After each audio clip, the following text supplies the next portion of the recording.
In the bitter winter of Welcome to our home. 1878, Thank you. the town of It feels Oakhaven good to be watched a here with all of you. 19-year-old girl ride to her doom. Her name was Danielle Higgins, and her father had just traded her away to settle a crippling gambling debt. The buyer, Robert Montgomery, a towering, scarred mountain man, rumored to have buried his first wife under highly suspicious circumstances, and the sole father of 5 feral children. The townspeople, peering through frost-bitten windows, whispered that fragile Danielle wouldn't last a week in the unforgiving Rockies. They were dead wrong. What Danielle uncovered in that isolated, snow-battered cabin didn't just change her life forever. It unearthed a scandalous, blood-soaked secret that would eventually tear the entire town apart. The town of Oakhaven, Colorado, was a place where fortunes were dug from the earth and lost on the turn of a card. Thomas Higgins, Danielle's father, was a man who preferred the cards. By the time Danielle turned 19, the Higgins family hardware store was entirely hollowed out. Its inventory sold off to pay for Thomas's whiskey and poker habits. But the true devastation came on a freezing Tuesday in November, when Thomas bet the deed to their home and lost it to Mayor Josiah Abernathy. Mayor Abernathy was a man of immense wealth and zero morality. He held the mortgages of half the town and the secrets of the other half. When Thomas Higgins sat weeping in the mayor's opulent, cigar-smoke-filled office, begging for mercy, Abernathy offered a uniquely cruel compromise. "I have no use for a broken man, Thomas," Abernathy had said, adjusting his gold pocket watch. "But I do have a problem. There's a squatter up on Black Timber Ridge, Robert Montgomery. The man is a brute, a savage. He owes me back taxes on that timberland, and he refuses to pay in coin. But he sent word to the valley yesterday. He says his 5 motherless brats are freezing and starving, and he needs a woman to keep the cabin. He offered me his finest furs and a portion of his land rights in exchange for a bride." Danielle, who had been waiting in the hall, heard her father's horrified gasp. Robert Montgomery was the town's boogeyman, standing 6'4", draped in animal skins, with a jagged scar cutting across his left cheek. Robert only came down from the mountain twice a year. When he did, men stepped off the boardwalk to avoid his shadow. 3 years ago, his wife Rebecca had perished on the mountain. The official story was a winter fever. The town rumor, fueled by Mayor Abernathy himself, was that Robert had struck her down in a fit of wild rage. "You can't mean my Danielle," Thomas had whimpered. "I wipe your debt clean, Thomas. You keep the hardware store, and Danielle goes up the mountain. Or the sheriff evicts you both tomorrow, and you rot in the debtor's prison while your daughter finds her own way on the streets." 24 hours later, Danielle's meager belongings were packed into a single leather trunk. She stood shivering on the muddy main street of Oakhaven, wearing her only heavy wool coat, staring up at the man who now owned her. Robert Montgomery sat atop a massive black draft horse, looking down at her with eyes as hard and gray as granite. He didn't offer a smile. He didn't offer a greeting. He simply reached down with a gloved hand the size of a dinner plate. Terrified, her heart hammering against her ribs like a trapped bird, Danielle took it. He hoisted her up effortlessly, dropping her onto the saddle behind him. The ride up Black Timber Ridge was a journey into a frozen hell. The elevation climbed rapidly, the air growing thin and bitterly cold. The pine trees closed in around them, blocking out the afternoon sun, until the trail was swallowed in premature twilight. Danielle clung to the rough wool of Robert's coat, her fingers numb, her tears freezing on her cheeks before they could fall. She waited for him to speak, to assert his dominance, to terrify her. But Robert remained entirely silent. The only sounds were the crunch of the horse's hooves on the packed snow and the haunting howl of the mountain wind. When they finally broke through the tree line, Danielle saw her new home. It was a sprawling, rough-hewn log cabin, smoke billowing violently from a stone chimney. Animal hides were stretched on frames against the exterior walls. It looked less like a home and more like a fortress meant to keep the world out. Robert dismounted and pulled her down. He grabbed her trunk in one hand, slung his rifle over his shoulder with the other, and kicked the heavy wooden door open. Inside, he grunted. It was the first word he had spoken to her.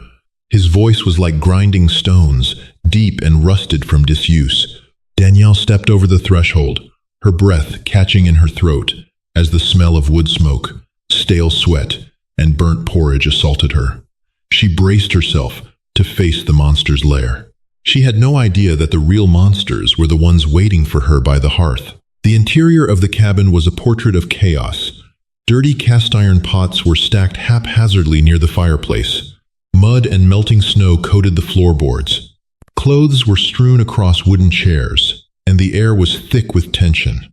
Standing in a defensive line near the blazing hearth were 5 pairs of eyes, glaring at her with unbridled hostility. "This is Danielle," Robert said, dropping her trunk onto the floor with a heavy thud. "She's here to run the house." He didn't introduce them. He didn't linger to smooth the transition. He simply turned on his heel, walked back out the door, and pulled it shut behind him, leaving Danielle utterly alone with the feral brood. Danielle swallowed hard, forcing herself to stand tall, despite the trembling in her knees. She surveyed her new charges. The oldest was a boy of about 14, Jeremiah. He had his father's dark hair and hard eyes, holding a carving knife defensively in his hand. Next to him was Abigail, 12 years old, her dress stained with grease, her face pinched with a weariness that didn't belong on a child. Then there was Caleb, 9, who possessed a mischievous, cruel glint in his eye. Peeking out from behind Caleb was Sarah, 6, clutching a filthy rag doll, and sitting on the floor in a puddle of spilled milk was Ezekiel, a toddler of 3, wailing at the top of his lungs. "I ain't calling you Ma," Jeremiah spat, his grip tightening on the carving knife. "And you ain't bossing us around. My pa bought you to clean, so start cleaning." The sheer disrespect stung, but Danielle knew better than to show weakness to a pack of wolves. She took off her coat, folded it neatly, and set it on her trunk. Thank you. "I don't expect you to call me anything but Danielle," she said, her voice remarkably steady.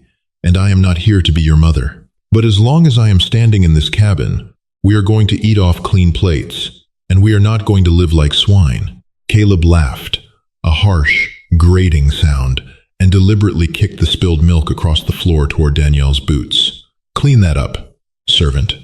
Tears pricked the back of Danielle's eyes. She was 19, a girl who had spent her days reading poetry and keeping the books for a hardware store. Now, she was a captive housekeeper to a family of savages. But desperation breeds an unexpected fire. If she broke now, she would never survive the winter. Danielle walked past Caleb, ignoring the milk, and went straight to the hearth. She grabbed a heavy iron bucket. "Abigail," she commanded, not raising her voice but injecting it with absolute authority. "Show me where the pump is." "Jeremiah, put the knife down and fetch wood. The fire is dying." For a second, the children were stunned by her audacity. Then Jeremiah scoffed. "Do it yourself." He grabbed his coat and stormed out the back door, Caleb right on his heels. Left alone with the girls and the crying toddler, Danielle took a deep breath. She knelt beside Ezekiel, ignoring the grime on him, and scooped him into her arms.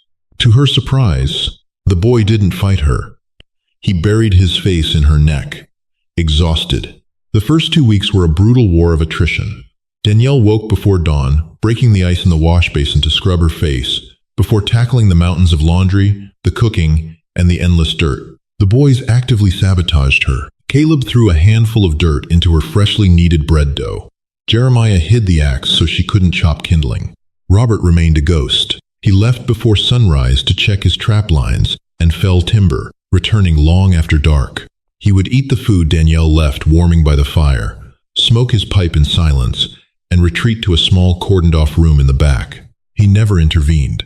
He watched the children torment her with a detached, cold calculation, as if waiting to see when she would finally snap and run down the mountain. The breaking point arrived on a Tuesday evening. Danielle had spent 4 hours rendering animal fat into soap, her hands blistered and raw. She had prepared a venison stew, a rare hot meal that actually smelled appetizing. As she was setting the rough wooden table, Caleb walked by and deliberately bumped her arm.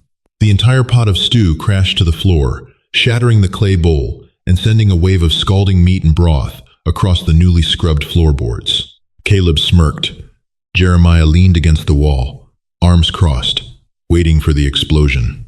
Danielle stood frozen. The blisters on her hands throbbed. Her back ached. The scent of the ruined food filled the air. She slowly looked up at Caleb. She didn't scream. She didn't cry. "Get a mop," Danielle said, her voice a deadly, quiet whisper. No, Caleb defied her. Before Caleb could blink, Danielle stepped forward, grabbed him by the collar of his shirt, and hauled him toward the mess. "You will clean every drop of this, Caleb Montgomery. And because you decided to waste the food I bled to prepare, there is no dinner tonight. For anyone." "You can't do that," Jeremiah shouted, pushing off the wall. "Pa will whip you." "Then let him," Danielle fired back, her eyes blazing as she stared down the 14-year-old. "But until he gets here, I run this kitchen." Suddenly, the front door swung open, bringing a gust of freezing wind and snow into the cabin. Robert stepped inside, shaking the snow from his heavy coat. He took in the scene, the ruined stew, Danielle holding Caleb's collar, Jeremiah looking furious. "What happened?" Robert's voice rumbled through the room. "She's starving us, Pa," Caleb cried, playing the victim. "She dropped the food and says we can't eat." Robert looked at Caleb, then at the shattered pot, and finally at Danielle. Danielle lifted her chin, refusing to back down, fully expecting the massive man to strike her. Instead, Robert walked slowly to the table. He looked down at the mess, then turned his terrifying gaze to Caleb. "I tracked a buck for 6 hours today, Caleb. I know the difference between a dropped pot and one that was pushed." Caleb pallid. Robert looked at Danielle. "You said no dinner?" Danielle swallowed hard. "Yes, to teach him a lesson." Robert nodded once. "Then there is no dinner." He looked at the boys. "Clean it up, now." He walked past them, unbuckling his gun belt, and went into his room. The children were completely stunned.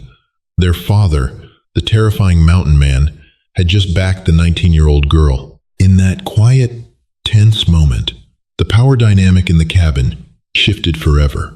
Danielle realized then that Robert Montgomery wasn't a lawless savage. He was a man who respected strength, and she had just proven she had it. With her authority finally established, the atmosphere in the cabin began to thaw, albeit slowly. Jeremiah stopped hiding her tools. Abigail, desperately craving a mother figure, began helping Danielle with the mending without being asked. Even little Sarah started trailing behind Danielle, holding on to the hem of her skirts. As Danielle brought order to the chaotic household, she inevitably began to encroach on the hidden corners of the cabin.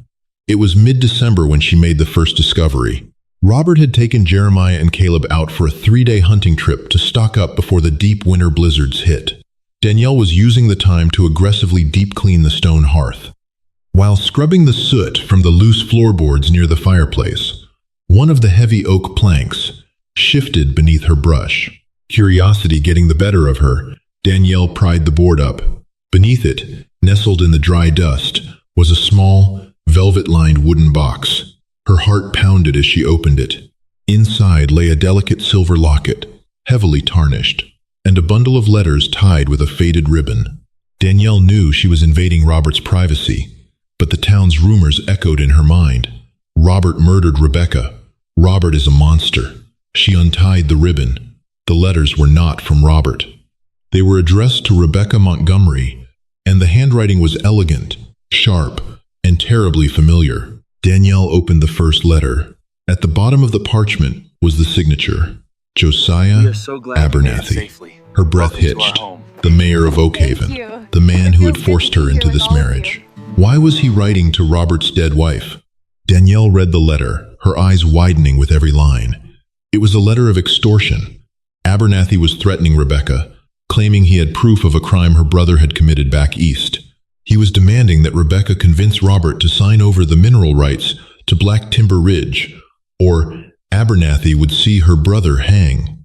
The date on the letter was just 2 weeks before Rebecca supposedly died of winter fever. A sickening knot formed in Danielle's stomach. Robert hadn't killed his wife.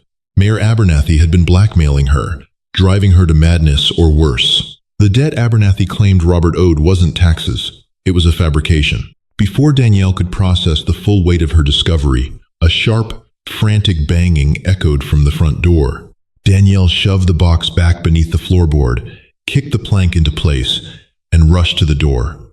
She pulled it open to find Abigail, completely frantic, her face pale as a sheet. "It's Caleb!" Abigail screamed over the howling wind. A sudden vicious storm had rolled in over the ridge, while Danielle was inside. He went to the barn to check the horses, and the roof on the lean-to collapsed. "He's trapped!" Panic seized Danielle. Robert and Jeremiah were miles away. It was just her. "Stay here with Sarah and Zeke.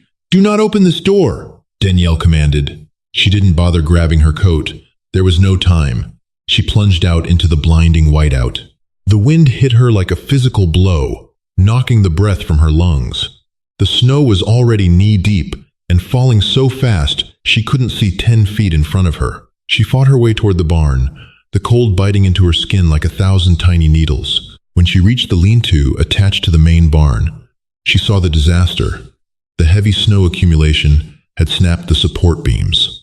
Caleb was pinned beneath a massive, splintered timber, screaming in pain and terror. "Danielle, help me!" the boy cried. His previous arrogance entirely vanished. "I've got you, Caleb." Danielle threw herself into the snow, wedging her shoulder under the heavy timber. She pushed with all her might, her boots slipping in the mud and ice. The wood splintered, a sharp piece of oak slicing deep into the palm of her hand. But she ignored the searing pain. Adrenaline flooded her system. "On 3, Caleb, you pull yourself out. 1, 2, 3. Danielle screamed, using her legs to drive the beam up just a few inches. It was enough. Caleb scrambled backward out of the snow. Danielle let the beam drop, collapsing onto her back, gasping for air. Her hand was gushing blood, the crimson staining the pristine snow. "Danielle, your hand!" Caleb yelled over the wind, grabbing her arm. "I'm fine. We have to get inside," she yelled back. She grabbed the boy's coat and half-dragged, half-carried him back through the blizzard toward the warm glow of the cabin windows. They burst through the door, collapsing onto the floor. Abigail rushed forward with blankets.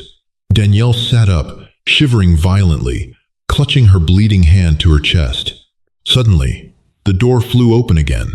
Robert stood there, covered head to toe in snow, his chest heaving. He had seen the storm rolling in and turned back early. His wild eyes scanned the room, landing on the collapsed lean-to outside, and then on Danielle, bleeding on his floor. He didn't ask questions. He stripped off his gloves and coat, dropping to his knees beside her. He barked an order at Abigail to fetch boiling water and clean bandages. For the first time, Danielle saw Robert up close in the light. She saw the deep lines of exhaustion around his eyes, the heavy burden he carried. He took her injured hand with surprising gentleness. His massive, calloused fingers probed the deep cut with the skill of a man who had stitched up many wounds. "You went out in a whiteout for him," Robert murmured, his voice barely above a whisper, meant only for her. "He's a child," Danielle said through chattering teeth. "I wouldn't leave him." Robert looked up, his gray eyes locking onto hers. The cold, impenetrable wall he kept between himself and the world seemed to crack for just a fraction of a second. "You're bleeding badly, Danielle. This is going to hurt," he warned. He cleaned the wound with whiskey, making Danielle bite down on a leather strap to keep from screaming. As he deftly stitched her palm, the proximity between them changed the air in the room. The scent of pine and snow on him wasn't frightening anymore. It was grounding. When he finished wrapping her hand in white linen, he didn't let go immediately. "Why did you do it?" Danielle asked softly, the adrenaline fading, leaving her feeling bold and reckless. "Why did you buy me from Abernathy? You don't want a wife. You barely want me in this house." Robert stared at her bandaged hand, his jaw clenching. He was silent for so long Danielle thought he would ignore her, as usual. But then, he slowly raised his eyes.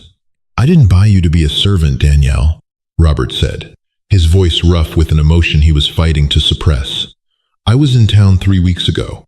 I saw Josiah Abernathy looking at you outside your father's store. I know what kind of man the mayor is. I know what he does to women he traps in his debts. He killed my Rebecca. I wasn't going to let him destroy you, too. Danielle's heart stopped. He knew. Robert knew about Abernathy. I made the deal to get you out of his reach, Robert continued, standing up and towering over her, his expression hardening back into stone. I figured you'd hate me. I figured you'd run back to the city come spring. But I knew you'd be alive. He turned and walked away, leaving Danielle sitting by the fire, her mind reeling. Robert Montgomery wasn't the monster of Black Timber Ridge.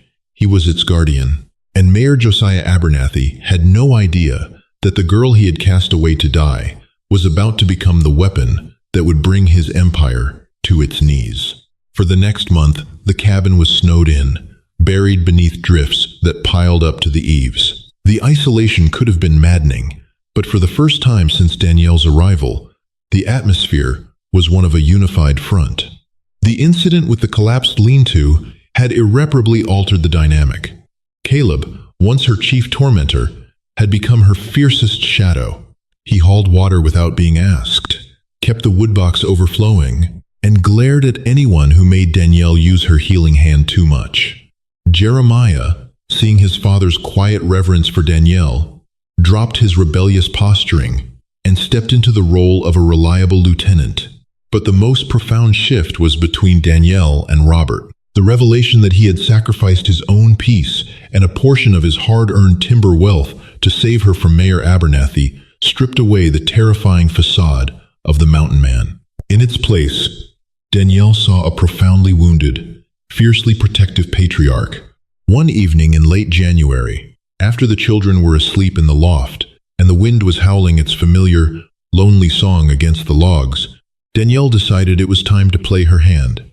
Robert was sitting by the hearth, systematically oiling the components of his Winchester repeating rifle.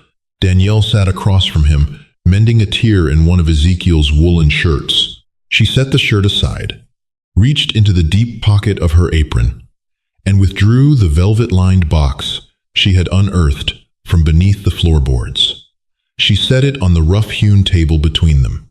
Robert's hands froze. The rhythmic snick-snick of the oiled rag against blue steel ceased abruptly. His jaw clenched tight enough to crack a walnut, and his gray eyes lifted to meet hers, flashing with a sudden, dangerous intensity. "Where did you find that?" he asked, his voice a low, perilous rumble. "Under the hearth," Danielle replied, keeping her voice entirely steady. She didn't flinch. "I was scrubbing the stones. The floorboard was loose. I didn't mean to pry, Robert, but once I saw the signature on the letters, I had to read them." Robert set the rifle parts down. He stared at the box as if it were a coiled rattlesnake. "You have a dangerous habit of stepping into traps that aren't meant for you, Danielle." "Josiah Abernathy is my trap too," she countered softly. "He ruined my father. He bought me like a piece of livestock. And according to these letters, he blackmailed your wife, Rebecca, threatening to hang her brother, Arthur, unless she manipulated you into signing over the mineral rights to Black Timber Ridge." Danielle leaned forward, the firelight dancing in her dark hair. "The town thinks you killed her, Robert." Abernathy made sure they thought that. Robert closed his eyes, a ragged sigh escaping his chest. The formidable mountain man suddenly looked agonizingly tired. "She went mad from the pressure," Robert whispered, staring into the flames. "Rebecca loved Arthur. He had gotten mixed up in a payroll robbery back in St. Louis. Abernathy found out. He sent those letters. She tried to hide them from me. Tried to convince me to sell the ridge and move to California. When I refused, because this land is the only inheritance my children will ever have, she broke." He paused, his calloused hands gripping the edge of the table. "One night, while I was tending the stock, she just walked out. No coat, no boots. Just walked into a whiteout blizzard. She thought if she was gone, Abernathy couldn't use her anymore. By the time I tracked her down, she had frozen to death by the creek." Tears slipped down Danielle's cheeks. "I am so sorry, Robert. I took the blame," he continued, his voice hardening into ice. "I let the town whisper, because if Abernathy knew I had these letters, if he knew I knew his game, He would have sent 50 armed men up this mountain to slaughter me and the children. He needs the silver vein beneath this ridge, Danielle. He'll do anything to get it. He sent me here as a joke, Danielle realized, the puzzle pieces clicking together. He thought I would die of exposure, or that you would kill me. He thought sending Thomas Higgins's delicate daughter would be the final insult to break you. He miscalculated, Robert said, looking at her with a piercing intensity that made Danielle's breath hitch. He didn't know you possessed a spine of solid iron. Then we use his miscalculation against him, Danielle said fiercely. When the spring thaw comes, we use these letters. We go to the federal marshal in Denver. We bypass Abernathy's corrupt sheriff entirely. Robert looked at the 19-year-old girl sitting across from him. She was no longer the terrified, shivering captive he had hoisted onto his horse. She was a partner, a strategist. Slowly, Robert reached across the table. His massive, rough hand covered her small, bandaged one. It was the first time he had touched her since stitching her wound, and the contact sent a jolt of raw electricity straight to her core. "It's a dangerous game, Danielle," he murmured, his thumb gently tracing her knuckles. "If we miss, he kills us all."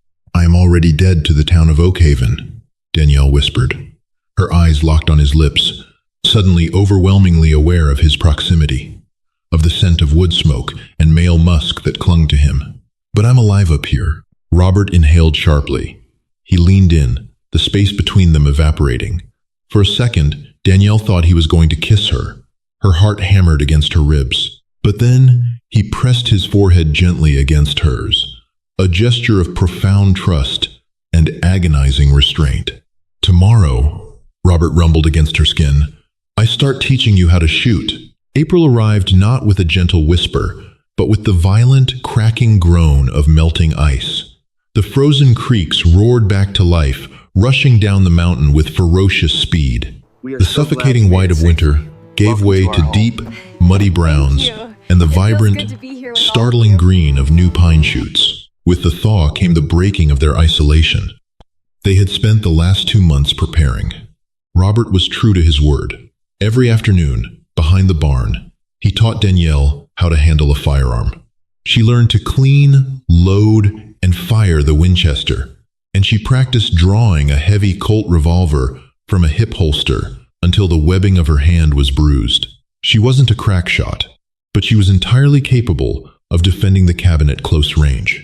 More than survival skills, the winter had forged a family. Danielle was the undisputed matriarch.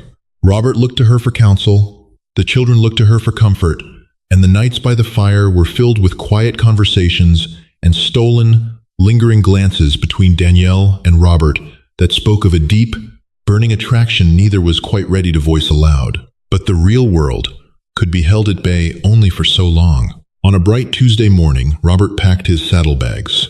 He needed to make the grueling ride down to Oakhaven to purchase spring seed, salt, and ammunition, and most importantly, to send a covert telegram to the federal marshal in Denver, initiating their strike against Mayor Abernathy. "Keep the doors barred," Robert instructed, securing his gun belt. He looked down at Danielle, his expression tight with anxiety. "I don't like leaving you. Abernathy expects me to be dead or starved by now. When he finds out I'm in town, he might make a move." "We are ready," Danielle assured him, handing him his heavy canvas coat. She reached up and, giving in to an urge she'd fought for weeks, smoothed the collar of his shirt. "Just come back to us, Robert." Robert caught her hand, bringing it to his lips, and pressing a firm, warm kiss to her palm. "Try and stop me," he whispered, before turning and swinging up onto his black draft horse. Danielle watched him ride down the trail until the trees swallowed him whole. Then she turned back to the cabin.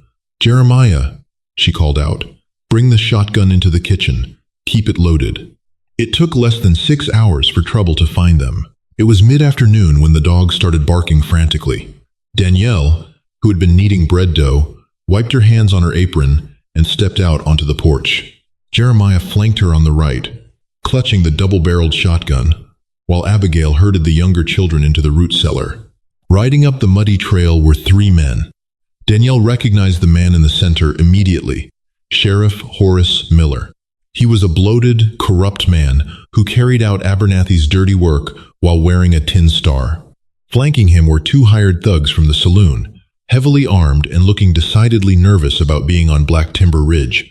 Sheriff Miller reined in his horse a safe distance from the porch, his eyes widening in genuine shock as he took in the scene. He had clearly expected to find an abandoned cabin, a frozen corpse, or a broken, weeping girl. Instead, he found Danielle Higgins, standing tall, wearing a leather gun belt over her skirts, her hand resting casually on the butt of a Colt revolver. "Well, I'll be damned," Miller spat, a stream of tobacco juice hitting the mud. "Little Danielle Higgins, the mayor reckoned you'd be buzzard meat by now." "Mayor Abernathy has a habit of miscalculating," Danielle replied, her voice ringing out clear and cold across the clearing. "State your business, Sheriff, and then get off our land." Miller sneered. "Our land? That's rich. I'm here on official county business, girl. Robert Montgomery is delinquent on his property taxes. Mayor Abernathy has officially seized the deed to Black Timber Ridge. I'm here to evict." "Robert owes no taxes," Danielle stated flatly, "and you have no legal authority here, Miller. The county line ends 2 miles down the ridge. This is unorganized territory." "Don't play lawyer with me, you little harlot," Miller barked, his face flushing dark red. He shifted his weight, his hand dropping toward his sidearm. The two deputies mirrored his movement.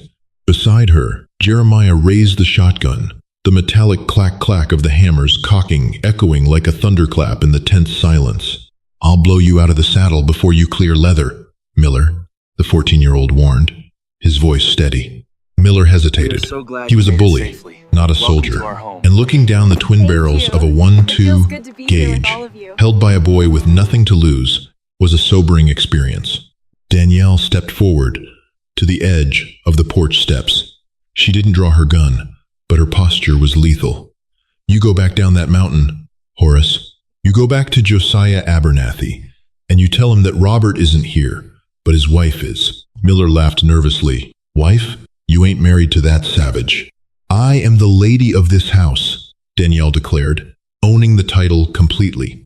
"And you can tell the mayor something else for me. Tell him I found a box under the floorboards. Tell him I spent the winter reading about a man named Arthur Pendleton." The color completely drained from Sheriff Miller's face. The arrogance vanished, replaced by a stark, naked terror.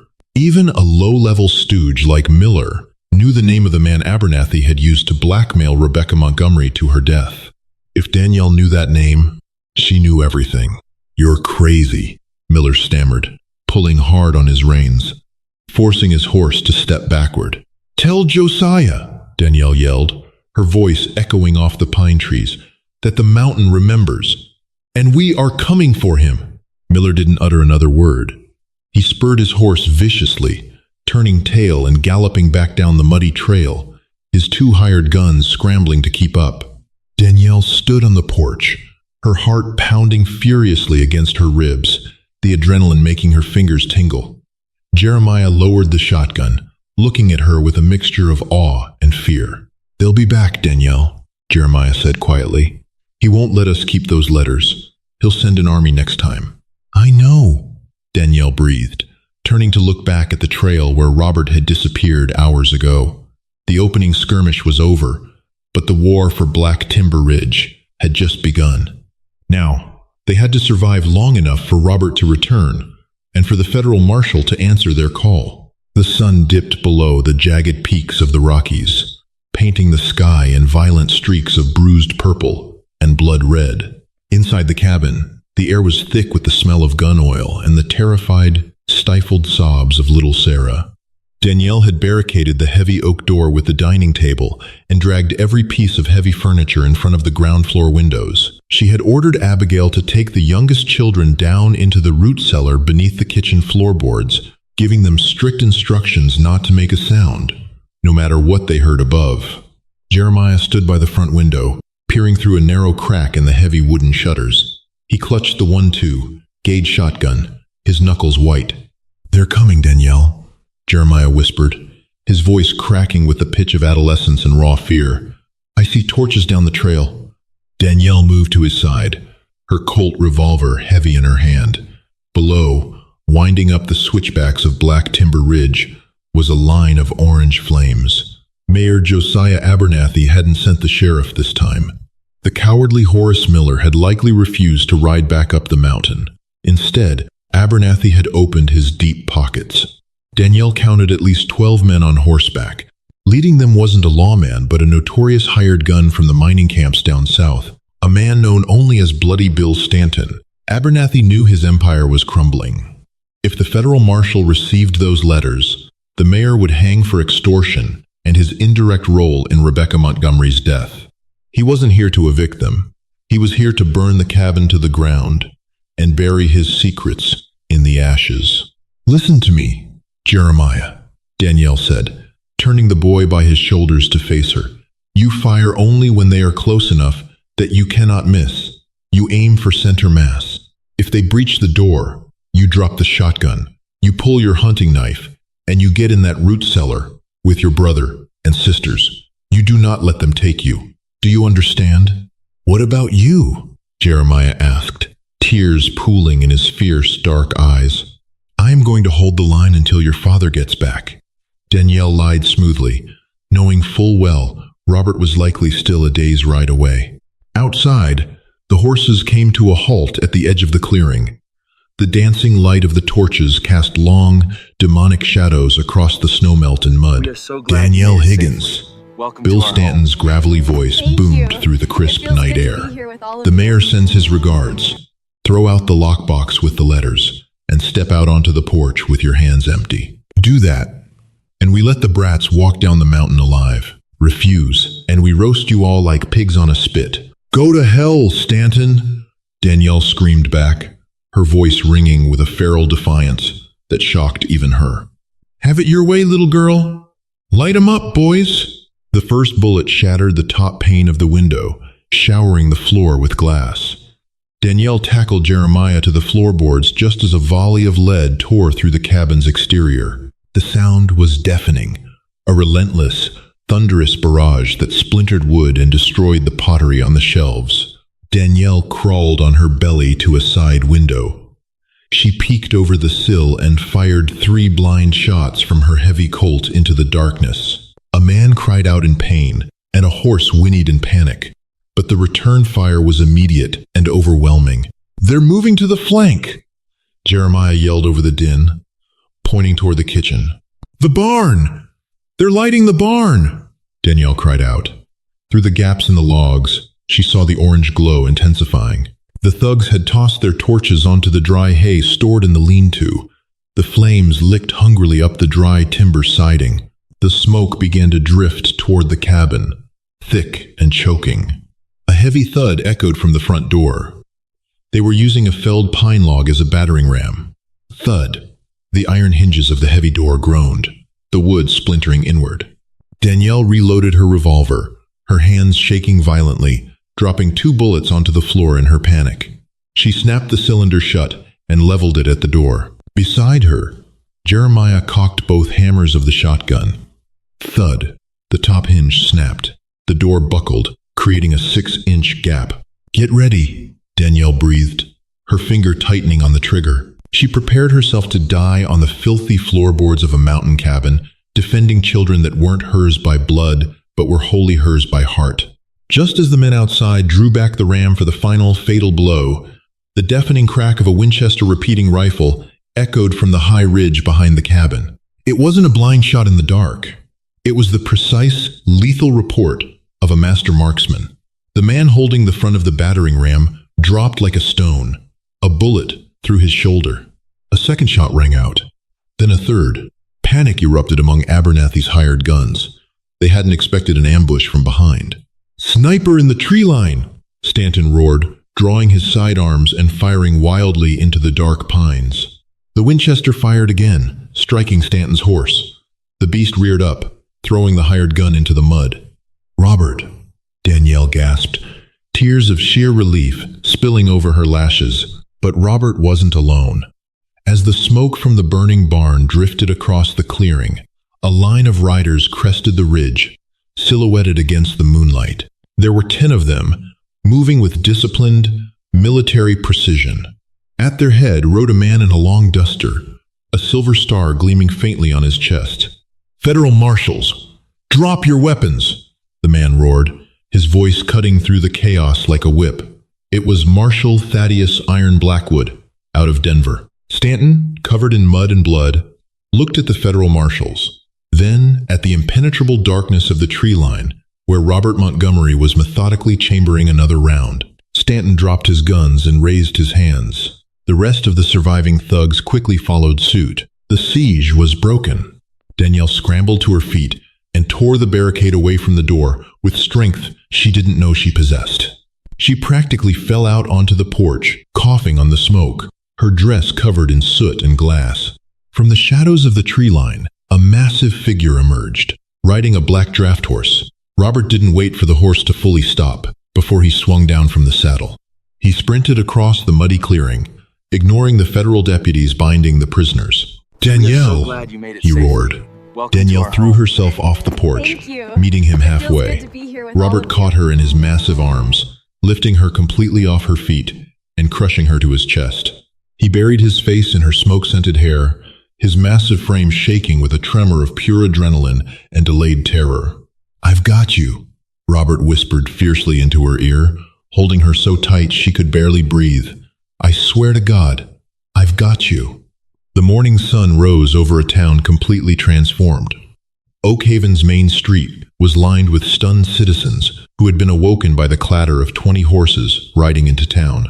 At the center of the procession were the bruised and battered remnants of Bill Stanton's posse, their hands bound to the saddle horns. Flanking them were Marshal Blackwood's federal deputies. But it was the vanguard that drew the breathless whispers of the townspeople. Robert Montgomery, no longer the shunned boogeyman of the mountain, rode tall and proud on his black draft horse. Beside him rode Danielle, her back straight, her chin held high. The dirt and soot of the night's battle still clinging to her coat, a badge of honor. The procession halted directly in front of the ornate brick building that housed the mayor's office. Marshal Blackwood dismounted, Robert right behind him. Danielle stayed on her horse, her eyes scanning the crowd until she found him. Her father, Thomas Higgins, standing outside his hardware store, looking hollow and terrified. He wouldn't meet her gaze. She felt a pang of pity, but the love for the man who had sold her was dead and buried on the mountain. The heavy mahogany doors of the mayor's office burst open. Josiah Abernathy stepped out, his face purple with indignant rage, flanked by a trembling Sheriff Horace Miller. "What is the meaning of this outrage, Marshal?" Abernathy bellowed, trying to maintain his aristocratic facade. "You have no jurisdiction to parade armed men through my town." Marshal Blackwood pulled a folded stack of papers from his duster pocket. "I have a federal warrant for your arrest, Josiah Abernathy, for extortion, bribery, and the accessory to the death of Rebecca Montgomery." The crowd gasped. The whispers turned into an angry murmur. "Lies! Slander from a crazed squatter!" Abernathy spat, pointing a shaking, manicured finger at Robert. "He murdered his wife! Ask anyone in this town." "I don't need to ask the town, Josiah," Robert said, stepping forward. His voice was calm, but it carried the chilling weight of a brewing storm. "I have the letters, the ones you wrote to my wife, the ones where you threatened to hang her brother Arthur if she didn't steal my land for you. You drove her into the snow. You killed her just as sure as if you put a bullet in her heart." Abernathy's eyes darted frantically around the square, realizing his hired guns were in chains and his sheriff was useless. The facade shattered. She was a weak, hysterical woman. "And you're a savage. I built this town. And now you'll rot in a federal penitentiary," Blackwood stated flatly, signaling his deputies. Two men stepped forward, grabbing Abernathy by the arms and slapping heavy iron cuffs on his wrists.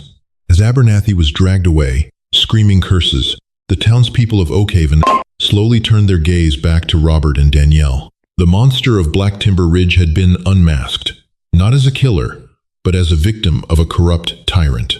And the fragile 19-year-old girl they had watched ride to her supposed doom had returned as a formidable matriarch. A week later, The snow on the lower trails had completely melted, replaced by a carpet of vibrant wildflowers. The federal marshals had taken Abernathy and his thugs to Denver for trial. The bank, under new federal oversight, had forgiven the fraudulent debts Abernathy had held over the town, including the one that had ensnared Thomas Higgins. But Danielle had sent her father a final message. She would not be returning to the hardware store. Her home was on the ridge. Dusk was settling over the mountain. The burnt lean-to had been cleared away, and the sounds of the children playing tag echoed from the meadow. Danielle stood by the edge of the porch, watching the sky turn a brilliant shade of gold. She felt a warm, heavy blanket settle over her shoulders. Robert stepped up behind her, his chest broad and solid against her back. "The boys finished chopping the summer wood," Robert murmured, his deep voice vibrating through her. "Jeremiah says he wants you to teach him how to read the ledgers. Says he needs to know how to keep the books if he's going to run the timber business one day." Danielle smiled, leaning back against him. "He'll make a fine businessman. He's got your stubbornness." Robert chuckled, a rare, beautiful sound that warmed the cool mountain air. He gently turned her around by her shoulders, his gray eyes softer than she had ever seen them. He reached up, his rough thumb tracing the line of her jaw. "I bought a girl to clean my house," Robert said quietly, his gaze dropping to her lips. "I didn't know I was bringing a queen to my mountain." "A queen needs a king, Robert," Danielle whispered, her heart fluttering as she looked up at the scarred, magnificent man who had saved her and whom she had saved in return. Robert didn't hesitate anymore. He leaned down, his mouth covering hers in a kiss that tasted of pine, wood smoke, and a fierce, unyielding devotion.